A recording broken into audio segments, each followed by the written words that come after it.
Hey everybody, this is Pete A. Turner, executive producer and host of Your Break It Down show, recording the intro for today's episode in a hotel in Pecos, Texas.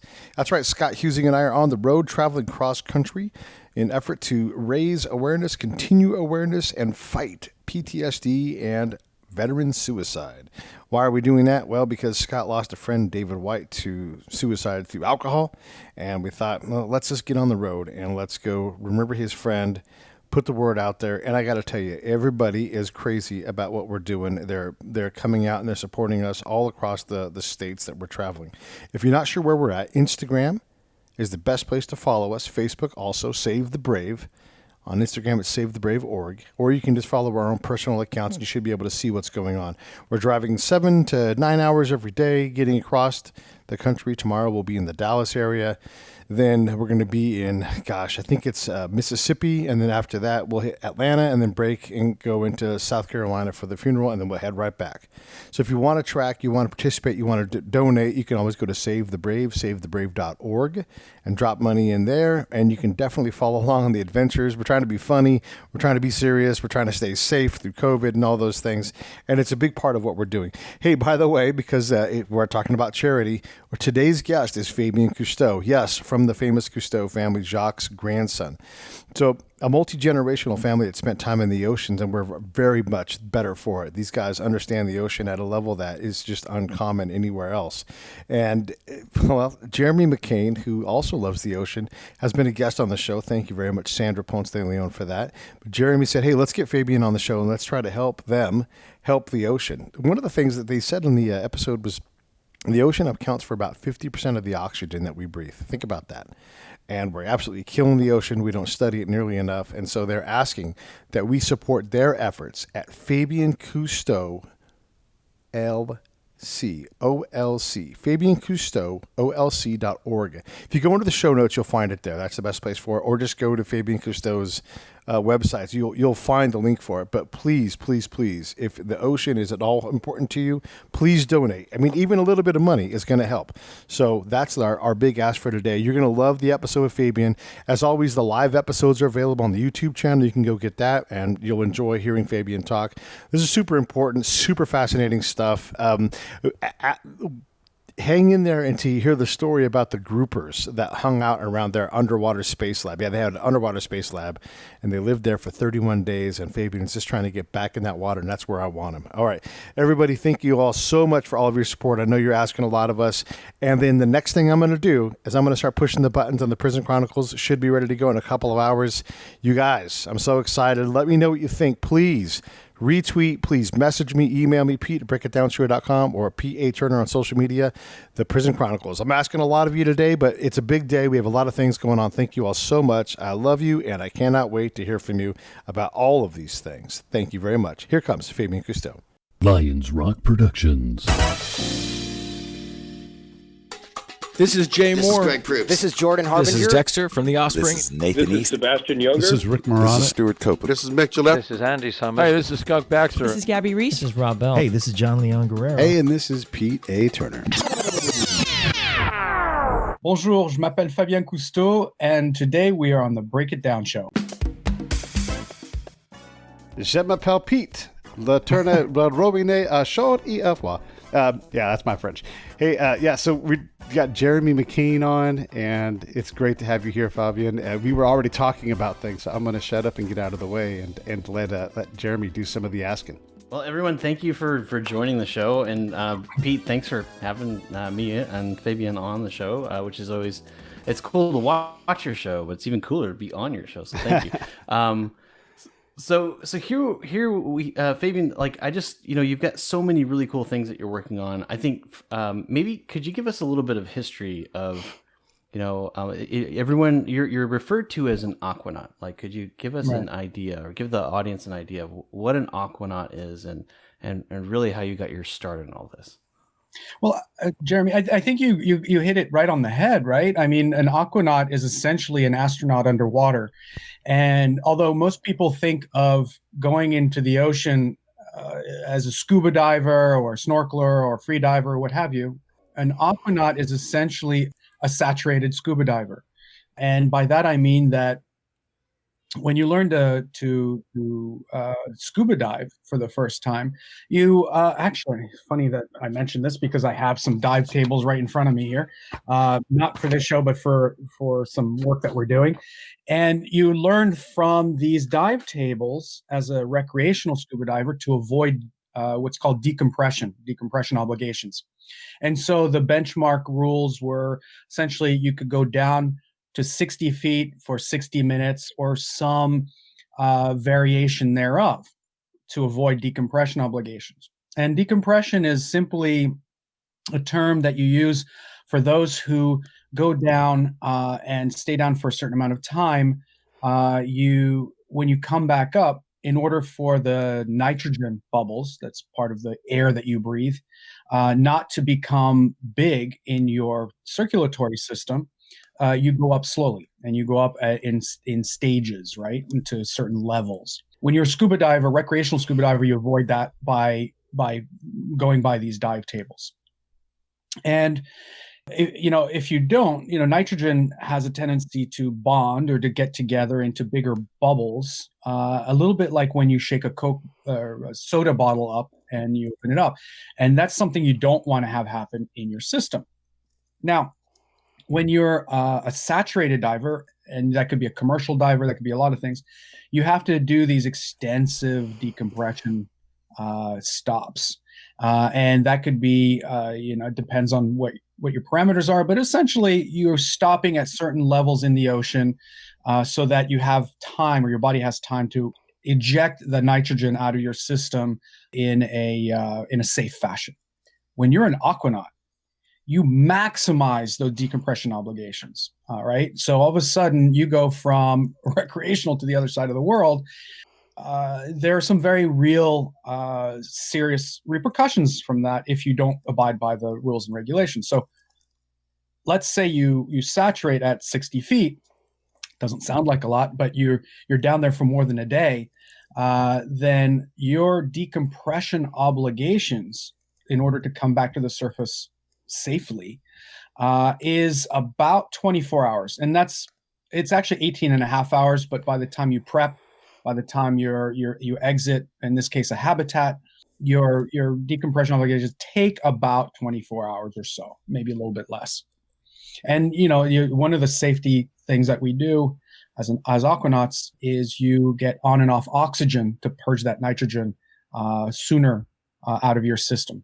So it's interesting because I think that's the one thing as a recreational diver you're always worried about. You're worried about not going up too fast. Like for those of us that dive, we're very aware of these things. I remember about a year and a half ago, I had done basically a drift dive, and the tide was coming in. It was going to be kind of a fun thing, and this was moving pretty quickly. I think they clocked it in at 8 knots. That's how fast the tide was kind of moving in, and it felt like 100 miles an hour.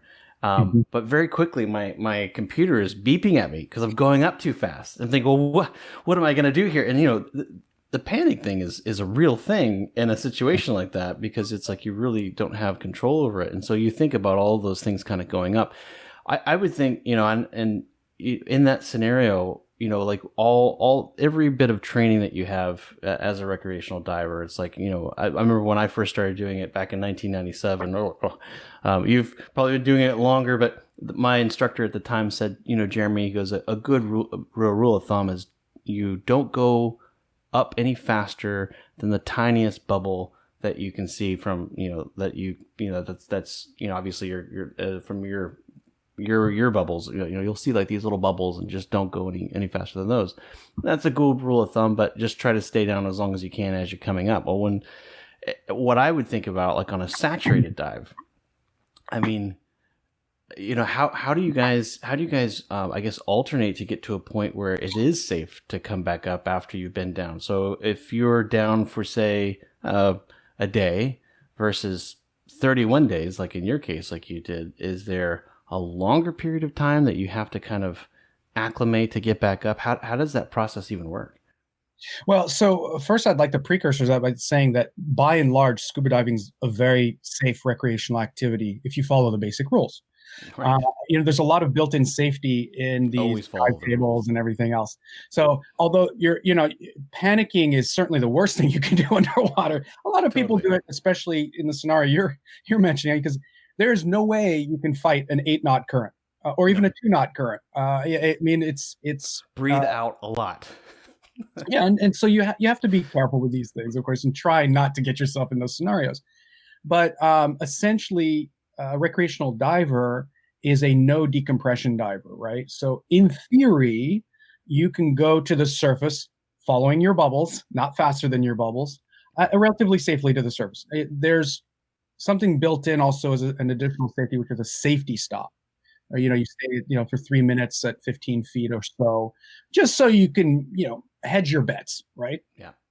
But by and large, all of that is all just additional safeties so that as a recreational scuba diver, you get to enjoy yourself and you don't have to get yourself in a bad scenario. As a saturated diver, you're flipping everything upside down, right? And you're maximizing your decompression obligations. And within that context, you might as well be on the far side of the moon. You cannot go to the surface.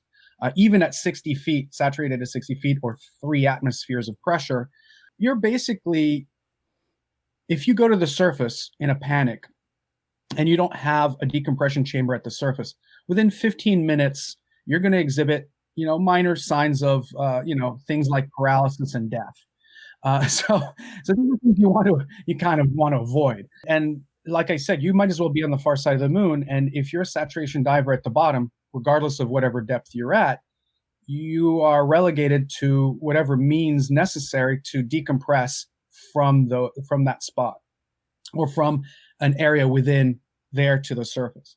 And to answer your question, it doesn't matter whether you're 60 feet or 600 feet, because there's a maximum saturation level at those various pressures. And at 60 feet, whether you're there for a day or 31 days, you've maximized your decompression obligations. Your body has acclimated to those pressures. The flip side of the coin, so you have to do your 24-hour deco stop or 18-and-a-half-hour deco stop.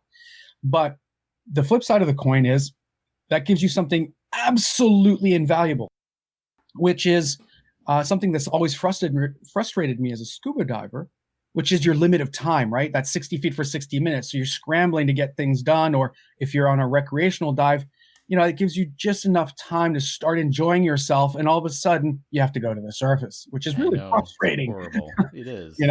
And as a saturation diver now, all of a sudden you have unprecedented access to the bottom world. And for us during Mission 31, we were able to stay at 60 feet or 70 feet for indefinite periods of time.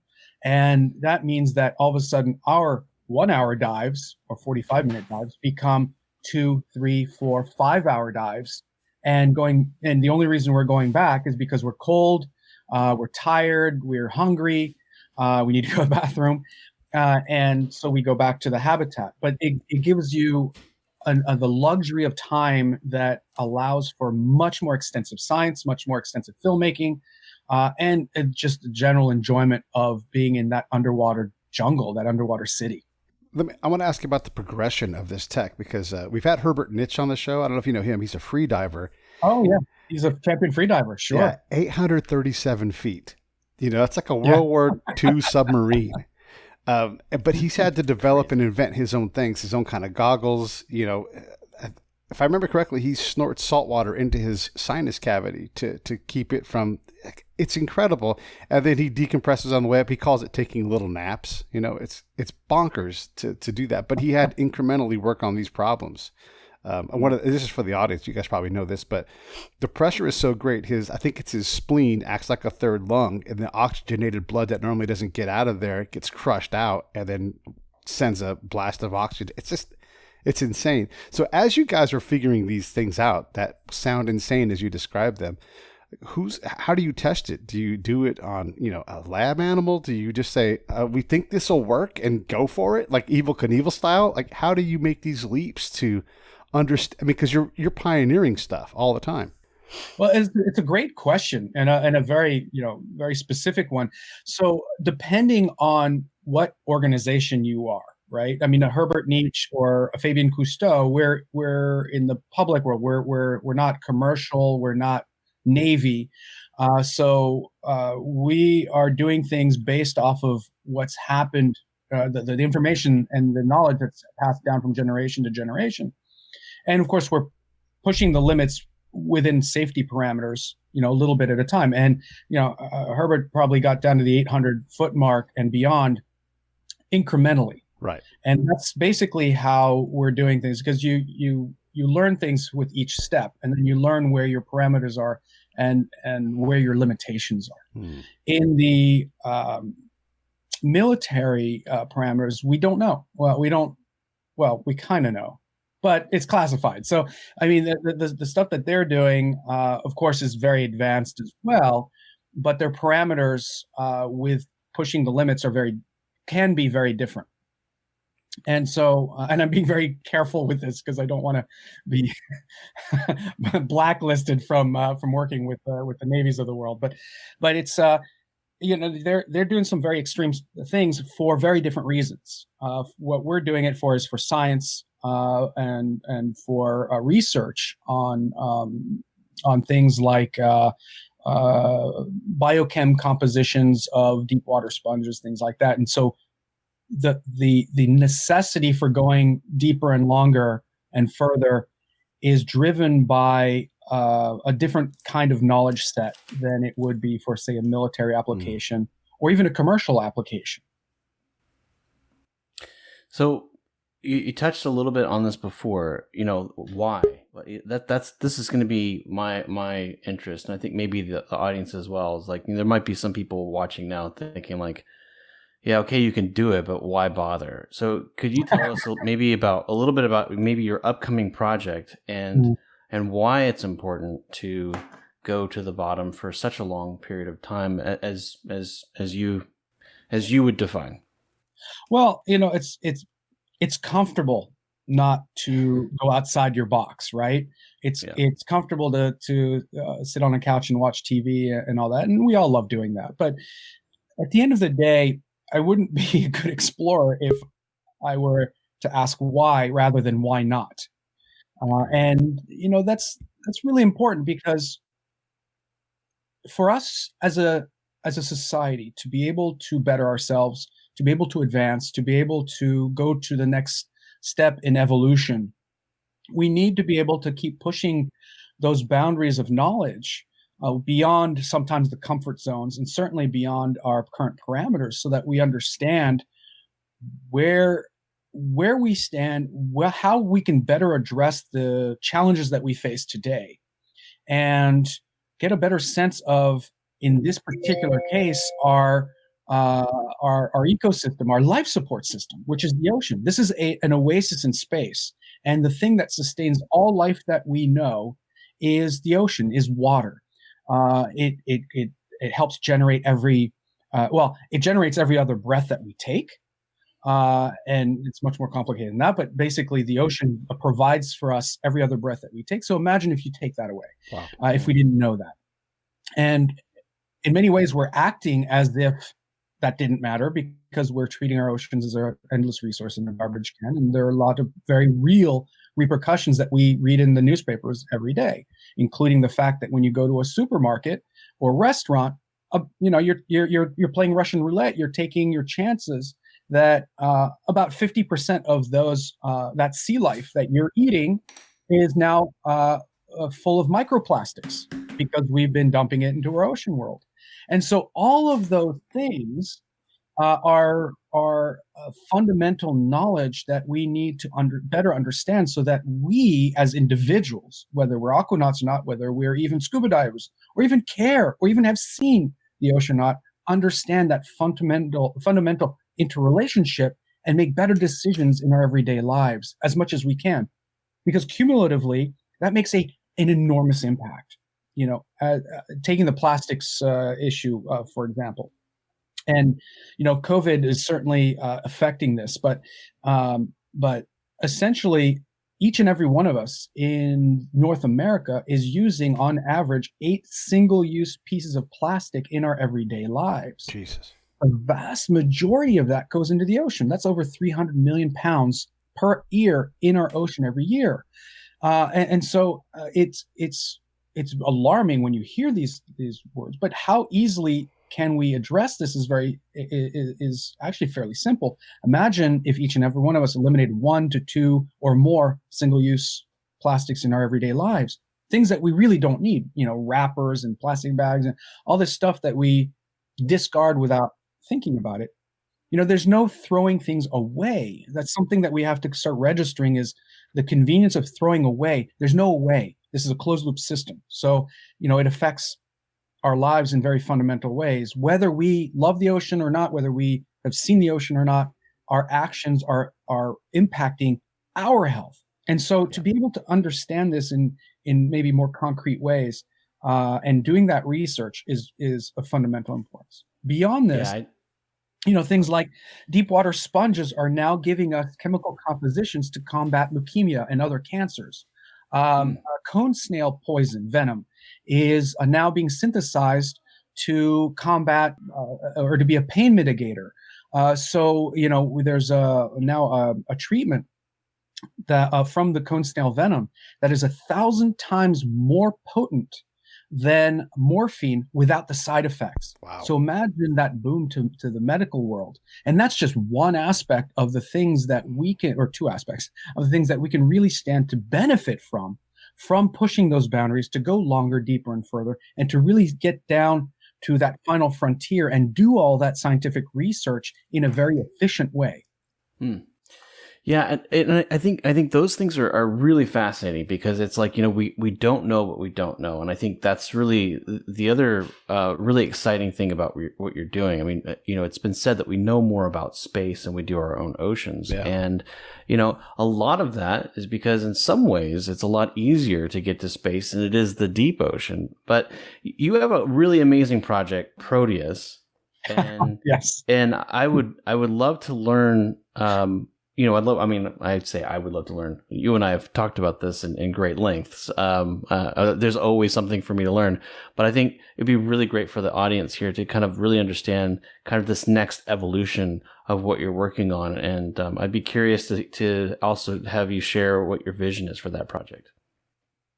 Yeah. So Proteus is a very ambitious and interesting project. I've been called crazy. I've been told it was. We're all crazy. Impossible. Yeah. I mean, that stuff just.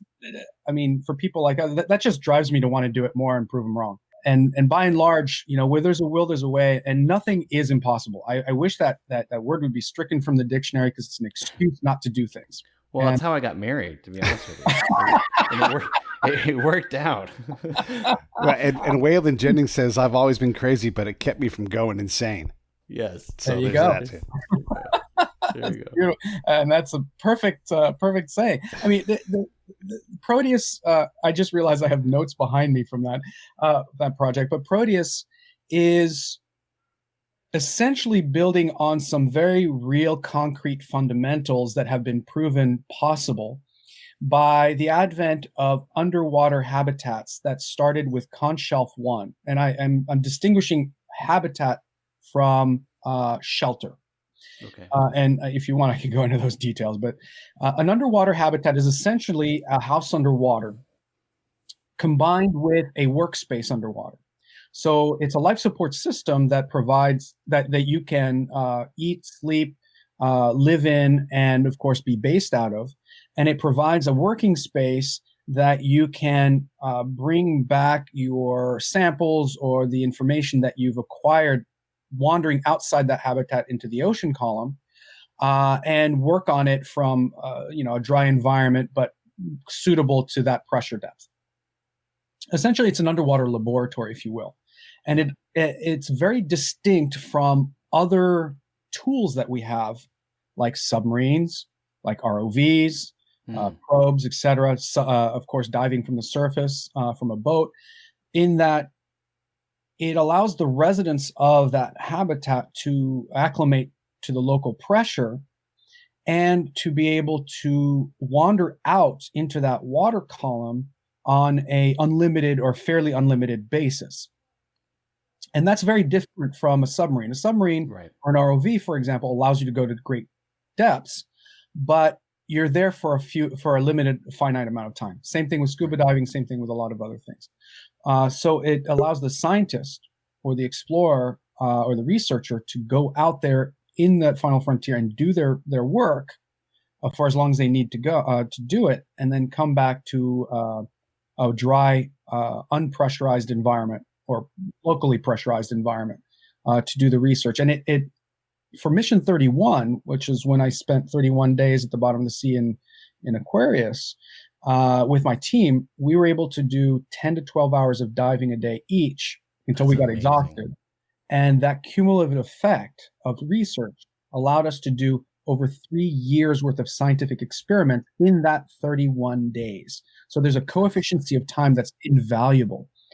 Proteus sits on the foundation of the conch shelves and the hydrolabs and sea labs and all those other habitats that have existed in the past, and builds on their strengths and builds out the things that they all wish they had the opportunity to do with today's modern technology and ability to stay longer and to provide for a larger space that allows for a bigger team.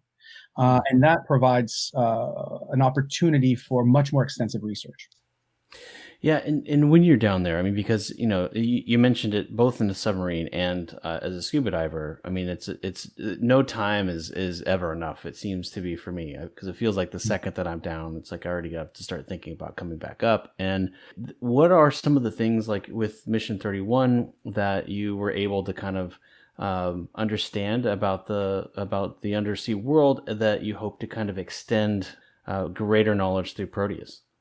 Well, we've explored less than 5% of our ocean world to date. And if you take the ocean as a living space, all 3.4 billion cubic kilometers of volume, and compare it to land-based living space, the ocean represents about 99% of our world's living space. So there's a lot of opportunity here. Yeah. Logically, as we look at trying to find new resources for our needs, looking at counterbalancing our impact with our planet, with the need to shepherd and protect our planet, we have a great need to build something, or maybe a series of underwater habitats to complement the other technologies that are out there that are doing some fantastic work, be it gliders or be it submarines or what have you. This provides something I feel that can not only complement that research with those vehicles, but also provide things that are very unique to a habitat. And that's the human contact, the human element within that alien world. A submarine is like an airplane or a bus, right? You're cruising through a medium and you're looking out the window, checking things out, and potentially grabbing a few samples on the way. But essentially, you're segregated from the environment. Being an aquanaut, you are immersed in the environment. It's essentially, in its most basic definition, it's the International Space Station underwater, right? And you're going for spacewalks. Yeah. And that's invaluable. And one of the reasons why NASA and other space agencies are looking at doing something around the moon, building a space station around the moon, or putting eventually colonies in Europa and Mars and even the moon, because we stand to learn a lot from those things. Yet we have an inner space here that's we've barely scratched the surface of, and we could stand to learn a lot from doing the same things underwater. And actually, it's a great anecdote for space exploration to be able to do that. Oh, for sure it is, 1,000%. And I think it's interesting too, because it's like you mentioned that human contact, and I think that's so important. And several years ago, I was actually kind of. So, I mean, as a kid, I always wanted to be a marine biologist, and I ended up being a tech guy and an artist, and trying to put those two things together.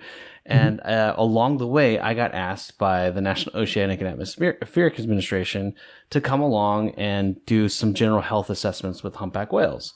And so it was, my friend Ashley Baxter, who works with me, we're on this boat and we're tooting along, and we're basically kind of just analyzing these amazing creatures. And I happened to notice that there was always this tension, because we were working in Maui, they basically told me, they said, well, it's basically governed by two different entities and you can't really get in the water. So we have to do it a different way. So I just kind of followed their lead. I was actually brought on to kind of just share the story of what the scientists were and convey it in an artistic form. And I remember distinctly, there was one period where there was this beautiful, there was a male and female humpback, and they were just kind of just being so just almost like a dance underwater. I have to see if I can find that footage and send it to you one day. Hey, this is P.A. Turner from Lions Rock Productions. We create podcasts around here, and if you, your brand, or your company want to figure out how to do a podcast, just talk to me. I'll give you the advice on the right gear, the best plan, and show you how to take a podcast that makes sense for you, that's sustainable, that's scalable, and fun. Hit me up at pete@breakitdownshow.com. Let me help. I want to hear about it. Almost like a dance underwater. I have to see if I can find that footage and send it to you one day. And the way that I was filming it was I had my hand underneath the water. And at the time, I had gotten permission from the federal government, but not the local government. So I figured, well, that means I could put half my body in the water, I guess. I don't know.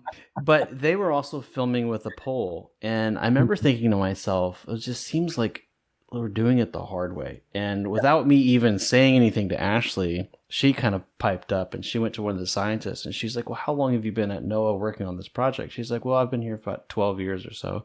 And she was like, you guys must get in the water all the time with these animals. And she's like, no, we don't actually. We don't ever. She goes, I've never been in the water with them. And there was a bit of an awkward silence there. And then her response next was probably one that I'll never forget. She says, well, I don't understand. Like, your job as a scientist is to really understand these animals. How can you understand without making that emotional connection with them and being in there in that same space?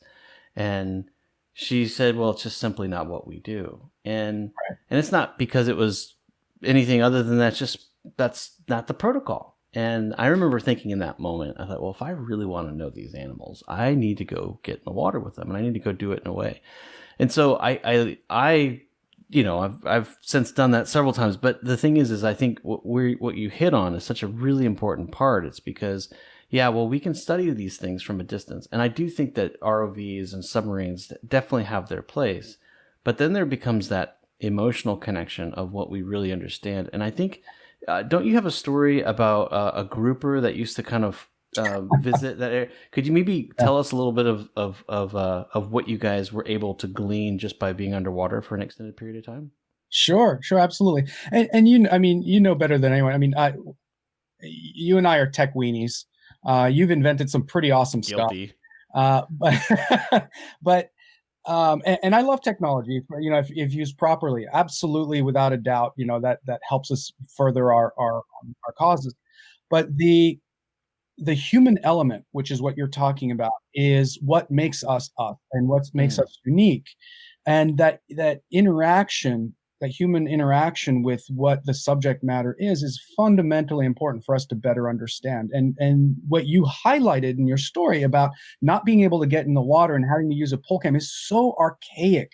And I'm all for rules and regulations. They're absolutely very well intentioned. And protocol sometimes, unfortunately, gets in the way by certain agencies to really further our understanding of that connection between human beings and our web of life, which is fundamentally important for us to further our society.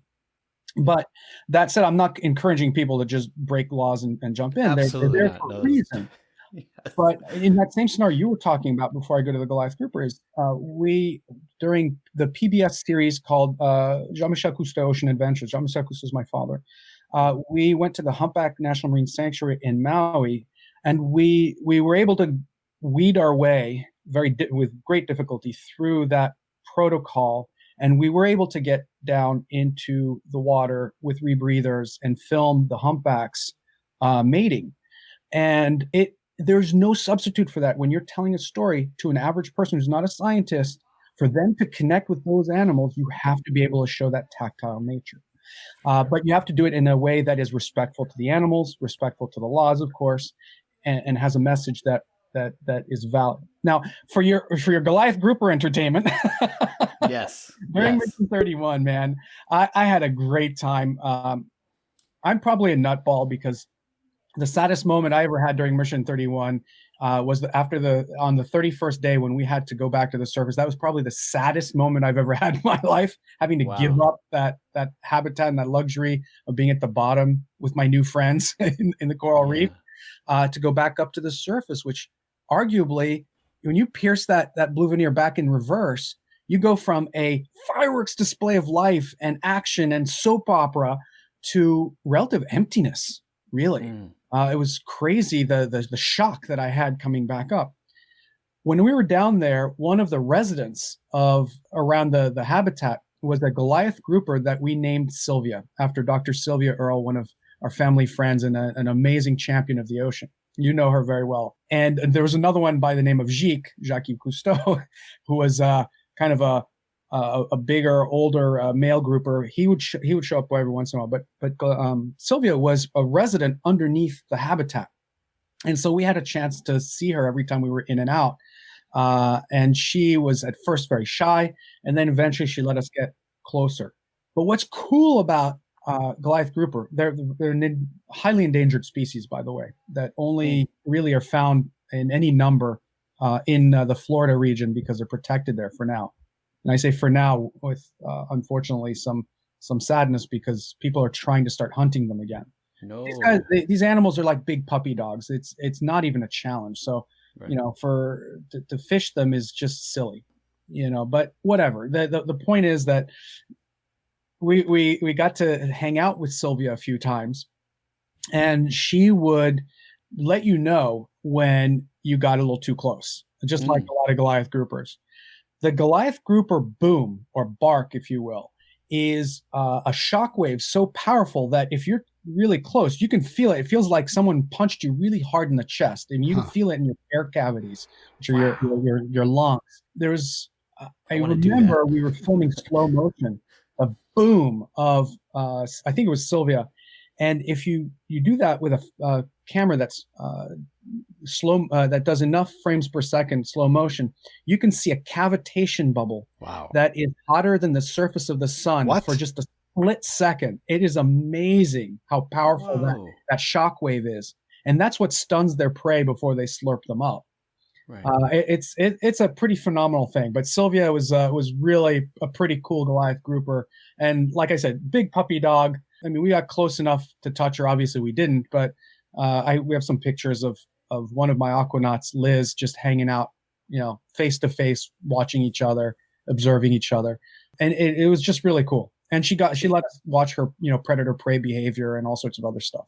See, and that's the exact kind of thing that you're not going to be able to see in just a brief jaunt underneath the water, and that leads to that human understanding. And I think in a lot of ways, the deep sea is, this is really even not that deep, considering, but that is the final frontier, I think, as it goes from human knowledge. I mean, it's like, I always think of Star Trek, and it's like, you think of the opening lines of Star Trek talking about, space, the final frontier, and it's like the ocean is the final frontier, and I think we have so much to learn about these things.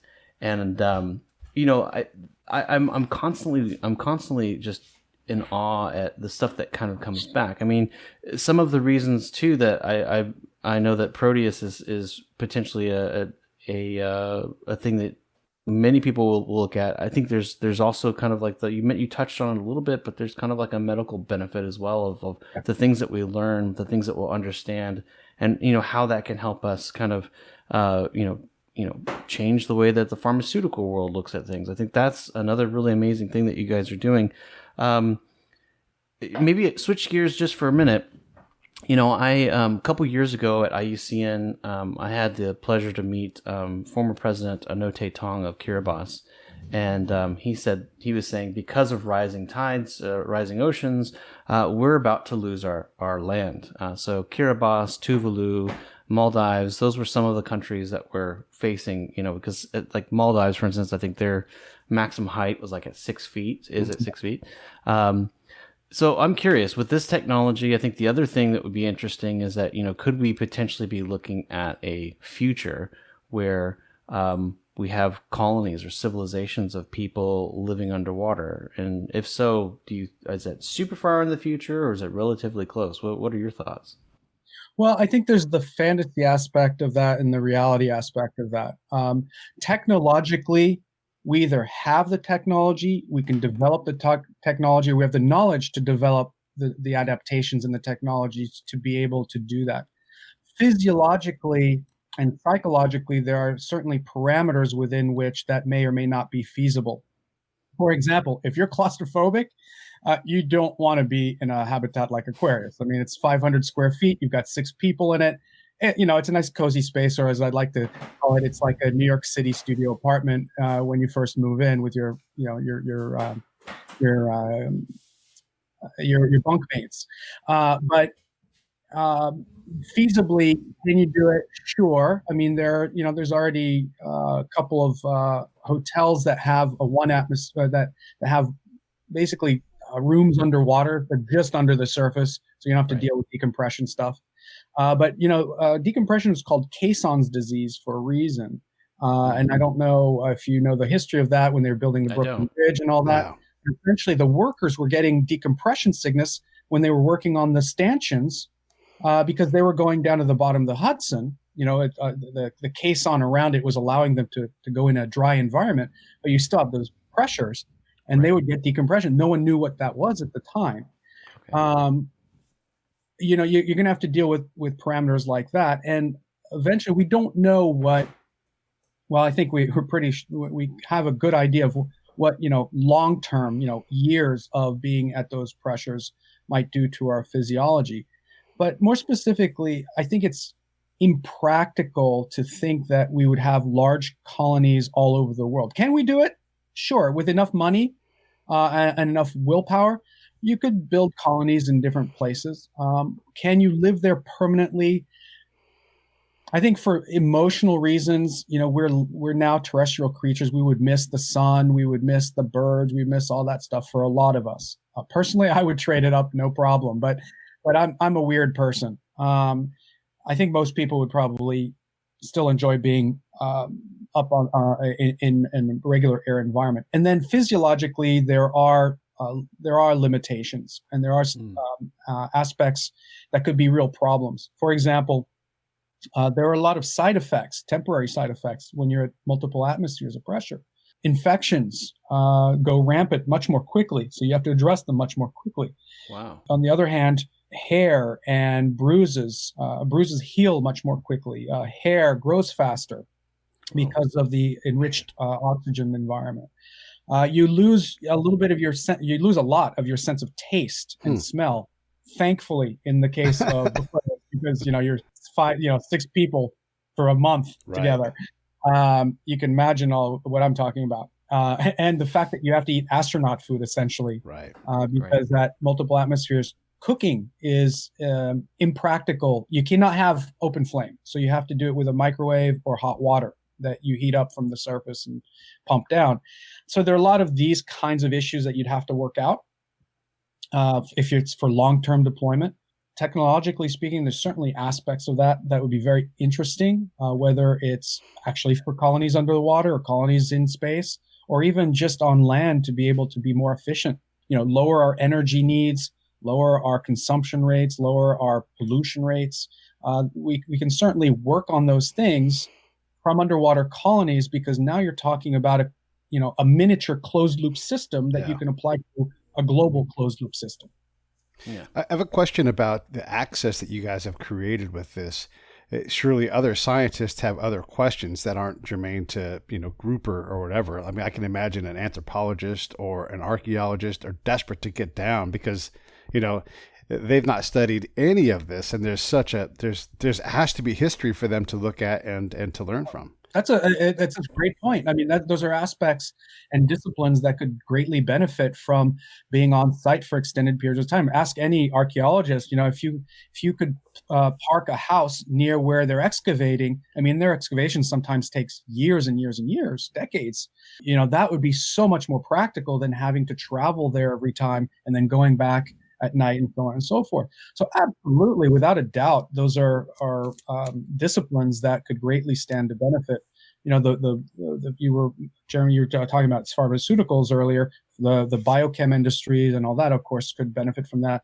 The engineering, I would imagine, if you're building autonomous robots and things like that, you're putting them in an extreme environment. You can address any kind of issues it may have right there on site. You can fix the thing in the field. You could bring it back to the habitat, and redeploy it. Probes and ROVs and all that, you can send them out, and retrieve them without having to go to a boat and then going back to land and so on and so forth. So yeah, I mean, there's a lot that can be done there, and you can develop all those things on site if you have the right laboratories and the right space to do it. Yeah, the thing, with the projects and stuff that we're doing out in the field, like, from a technological standpoint, the general consensus is that 50% of everything that we put out in the field will break. And so it's your job to try to fix it as quickly as possible. And if you have to go back on land, go back to the drawing board. In Texas, there's an old saying that I've heard growing up, saying, "Man plans, God laughs," which means essentially it doesn't matter what I come up with in concept over here. I could come up with every kind of software routine, hardware. I could fill the whole thing with wax. Somehow, somewhere, something's going to get corroded. Something's going to break.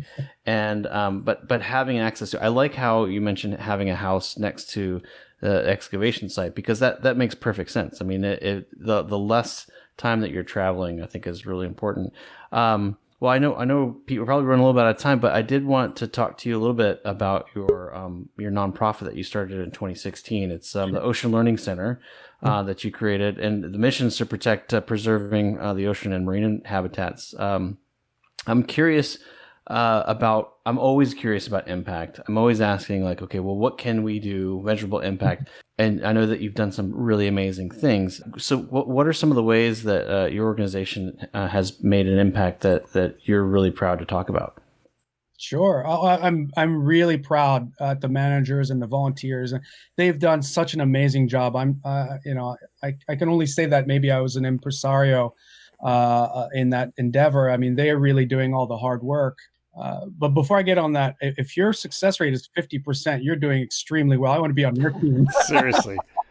I mean, salt water is an extreme environment. It's brutal, man. It is an extreme environment. Well, I mean, but things break. I mean, they constantly break, and it's like, 50%. It's also kind of like, I kind of just pulled that out of my hat, because it's also kind of like the Anchorman. 60% of the time, it works every time. I mean, every little piece that I think, I've tried, and I just, in my head, I've consumed this concept of, like, this is going to work. There's no possible way. Well, they also thought that about the Titanic, and look how that ended. But I think what's really great about it is when you're continually failing in some of these ways, you're really fine-tuning the technology, because at some point you get to a really solid state kind of system, and you can really potentially kind of like really push it out there. And I mean, I know that's what you're doing. That's what we're trying to do. We're trying to make something really simple. No, it's just the way it is. That's why we want to do things in the field. And I think that's why having a project like Proteus is really important. Well, and that, and the Ocean Learning Center, it has for focus exactly that, what you're talking about, which is, we're following the old mantra that my grandfather used to say, which is, people protect what they love what they understand, and they understand what they're taught. And in today's world, you have to be able to speak a modern language that invites young at heart to participate in all this solution building. And so, some of the programs are, couple women empowerment with sea turtle restoration, or in the case of the coral reef restoration project that we're going to have in Curacao, if COVID allows, in the fall of this year, we're coupling 3D printing technology with coral reef restoration. And we're inviting volunteers to design a coral or the coral structure through 3D printing, and we're using calcium carbonate and organic materials that belong in the ocean to literally create coral, and to have, mixed in with science to allow the zooxanthellae, the polyps, or the gametes actually, to settle on that structure. And then we install those structures in the coral reef itself. so that we can participate in that coral reef restoration. It's an excellent vehicle for sneaking science in through the back door, all while having fun with technology. And that I think caters to a much larger demographic than those who want to be marine biologists. And I think kids are really excited about that. Being able to offer something that belongs in the ocean, gives some tangible benefit to the local coral reef ecosystem is of course part of the goal, but the real part is to engage people and to really empower them to become part of the solution and to become more knowledgeable and to become, at the end of the day, a spokespeople to be able to influence their networks.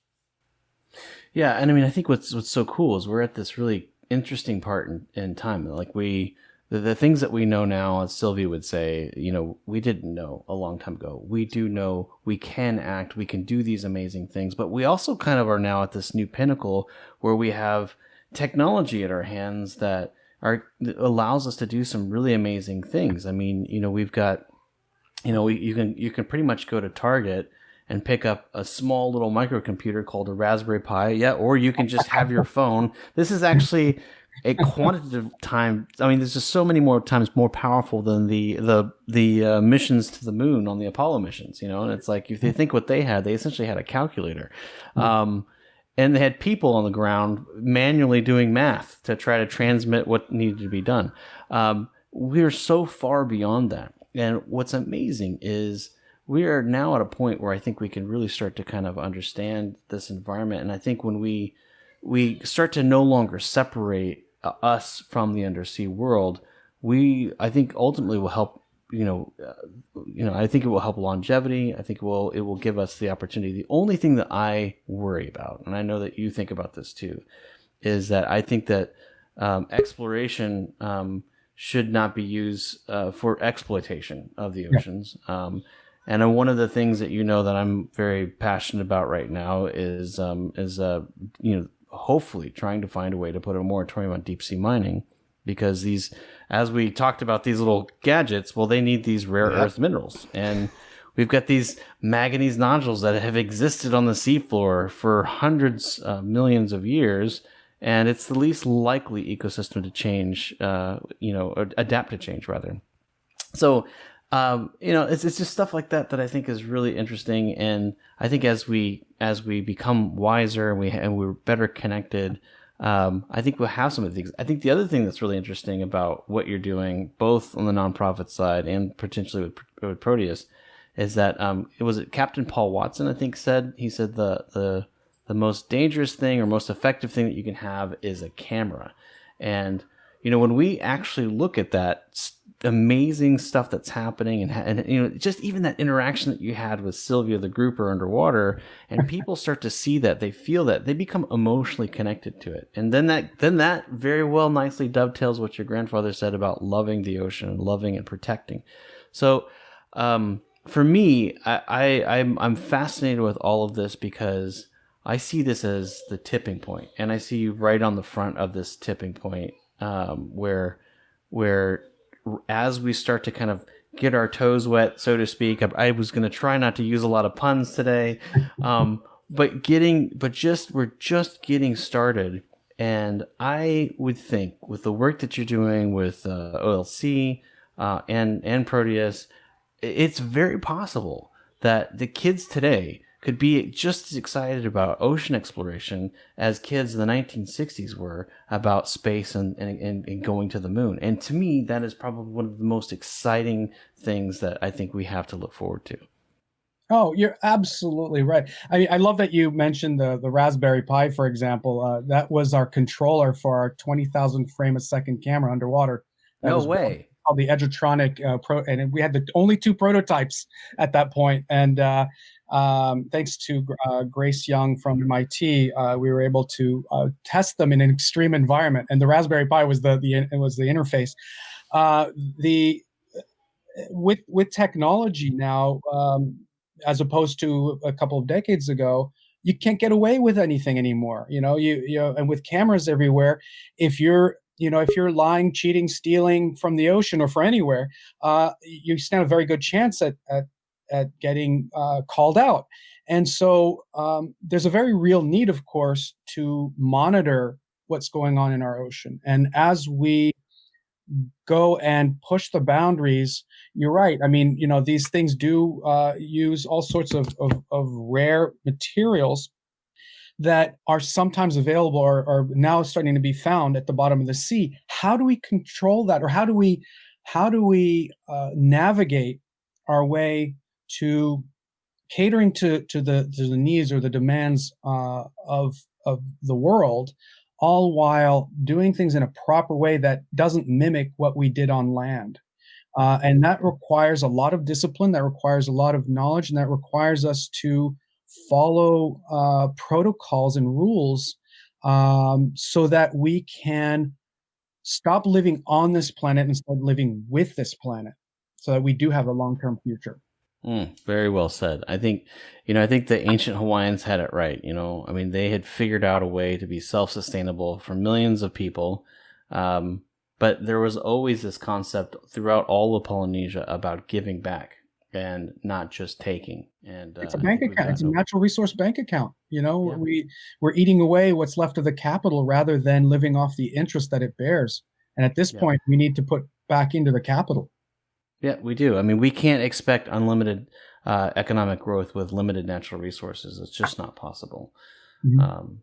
Amazing. Well, I think all the stuff that you're working on is super cool. And I had said to you before, I was like, had I known that this whole COVID quarantine thing was going to happen, I would be like, we need to accelerate Proteus immediately so I could just spend my quarantine time at the bottom of the ocean. So you can do research on COVID down there. It's funny that we keep going back to COVID, but COVID's now affecting marine mammals. I don't know if you read that article. I didn't. Yeah. And at the same time, I have to say that scuba diving is the best social distancing.